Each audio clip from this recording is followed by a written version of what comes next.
Grand Rising, coming out of your days when it comes to the Sabbath days. This is video number 28. Today being the 28th of July, 2025. All right, let's get it. Isaiah chapter 58, verses 13 and 14. If thou turn away thy foot from the Sabbath, from doing thy pleasure on my holy day, and call the Sabbath a delight, holy of the master, honorable, and shalt honor him, not doing thy own ways, nor finding thy own pleasure, nor speaking thy own words. Then shalt thou delight thyself in the master, and I will cause thee to ride upon the high places of the earth, and feed thee with the heritage of Jacob thy father, for the mouth of the master have spoken it. Okay, so there's blessings for keeping the Sabbath day. Okay, when we don't do our own pleasure, remember, every day I realize this is the day that the master has made. We will rejoice and be glad in it. I realize that. Book of Psalms chapter 118 verse 24, right? We have to remember. I didn't say but, I said we have to remember though. However, the Sabbath day is a day different from all other days. It's the last day of the week. It's the seventh day of a week. It's a complete week, the day of a completed week, right? So it's a day that we're supposed to be fully and totally, exclusively, collectively giving him his worship, his honor, his reverence, his praise. All right? That day specifically. Okay? So, giving him honor, right? Honoring him on that day. Not doing our own pleasure, our own ways, right? In other words, not doing what we want to do. Not speaking what we want to speak, okay? On the Sabbath day, any hobbies that you have, those hobbies should not be done on his day. You have 6 other days of the week to do that. You have 6 other days to do all your secular labor, your yard work, your inside housework, your hobbies, doing hair, things like that. You have 6 other days to do that. On the Sabbath day, which is his day, right? You shouldn't be doing things like that, okay? As a result, in verse 14, if we delight ourselves in him, right, he will cause us to ride upon the high places of the earth, and he will feed us with the heritage of Jacob, thy father, with Jacob, right? Jacob, whose name was changed to what? Israel, right? Jacob, thy father, for his mouth have spoken it. And remember, as we saw in previous videos, he will not alter the thing that has gone out of his lips. So the thing that he has spoken, he will not alter it. So he makes this prophetic promise to his people. So he's not going to change that. He's not going to alter that. And see, I have been very blessed keeping the Sabbath all of these years, right? Yes, I've been under attack too. I've been under scrutiny. The devil's going to make sure of that. That's just how it is. But I've been blessed and blessed abundantly. He has truly caused me to ride upon the high places of the earth. And now guess what? I'm going to ride on higher places of the earth. Why? Because I'm teaching others to keep it, to observe it, and the significance of it. All right. Now, the book of Leviticus, chapter 25, verses 3 through 6. 6 years thou shalt sow thy field, and 6 years thou shalt prune thy vineyard, and gather in the fruit thereof. But in the 7th year shall be a Sabbath of rest unto the land, a Sabbath for the master. Thou shalt neither sow thy field nor prune thy vineyard. That which groweth of its own accord of thy harvest thou shalt not reap.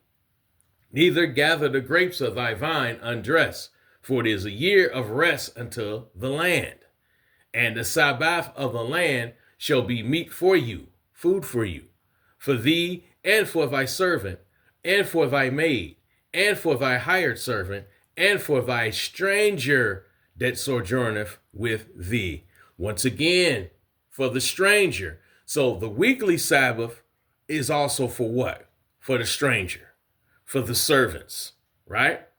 But guess what the yearly Sabbath is for as well? Yes, there is a yearly Sabbath every 7 years.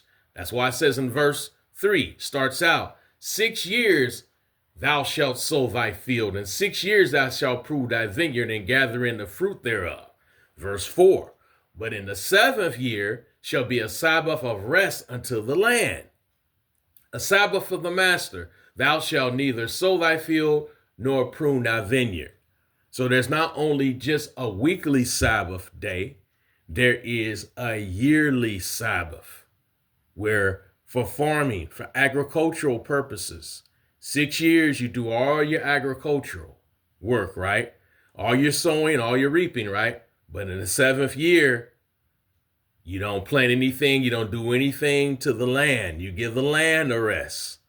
So this is blessed news for those of us who are in agriculture, which should be definitely getting it into agriculture more, right? It's very significant, very important that we learn how to grow our own crops, right? Grow our own food, okay? But that's a different subject for other videos, all right? So there's blessings for keeping the Sabbath day, and then there's blessings for keeping the Sabbath year, okay? I could go more into that, but for the sake of time, like I said in the first videos, we can't cover everything in 31 videos, but it's written right here. I could go deeper into it regarding the Sabbath year, but it's written right here. So if the Sabbath day was done away with, that means that the Sabbath year was done away with, or the Sabbath year was changed too. Okay, so what year now is the Sabbath year?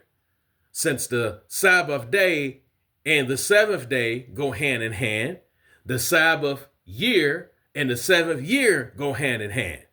So since there's been changes made, as people say, alterations to the calendar, then that would change the Sabbath year as well, right? That means it would be a different year that you're not supposed to do anything to the land, that you're supposed to give the land a year, a full year of rest. Come on, y'all. I know y'all got to be seeing it clearly. It makes no sense. Make it make sense. We can't. Nothing has been changed. Nothing has been altered. Man, by his tradition, what he feels is comfortable, has changed things. Man has went right along with it. Mankind, the majority, have went right along with it because they have been in agreement with what man has told them, what they have shown them, what they have taught them, and now what they have been comfortable with. But we can't go with comfortable. Comfortable is not the truth. Okay, we got to come out that comfort zone and start following the truth. If the truth causes us to be uncomfortable, then we have to learn how to be comfortable in an uncomfortable situation. If the truth makes us uncomfortable, then we have to learn how to follow the truth and be comfortable in uncomfortable truth, even when it's uncomfortable for us. Okay? So what? The Sabbath day truth is you can't have your Friday evenings and your Saturdays to do whatever you want to do. It's the truth, isn't it? What would you rather be? In a comfortable position to where when you pass away one day, you're going to be uncomfortable for all eternity? Or would you rather get to a place where you feel a little discomfort at first because a change has been made to your program? Now you have to get with the true program. You have to get with the truthful program. So now you have to come out of your program, come out of your comfortability, right? Come out of your convenience and get into the truth. But then when you pass on for being obedient, you're going to enjoy every day being in glory for eternity. For eternity. Why don't you start doing right now in the present what you're going to be doing forevermore in glory? Now's the time, y'all. Now's the time. Are you going to get with man's program? Stay with man's program? Do as man says? Or are you going to get with the Most High's program and do as he says? Do as he commands? The choice is yours. We all have a choice to make. I'm so glad he put it on my heart and disrupted, said this is a interruption of my broadcast and showed me the truth. Because it's been a blessing ever since, despite the struggle. But I know one day there's going to be no such thing as the devil coming for me, the kingdom of darkness coming for me, evil coming against me. I'm going to be in glory. And as I'm being rewarded right now in this present life, I'm going to be rewarded forevermore for eternity in the next life. Have a blessed day. Shalom.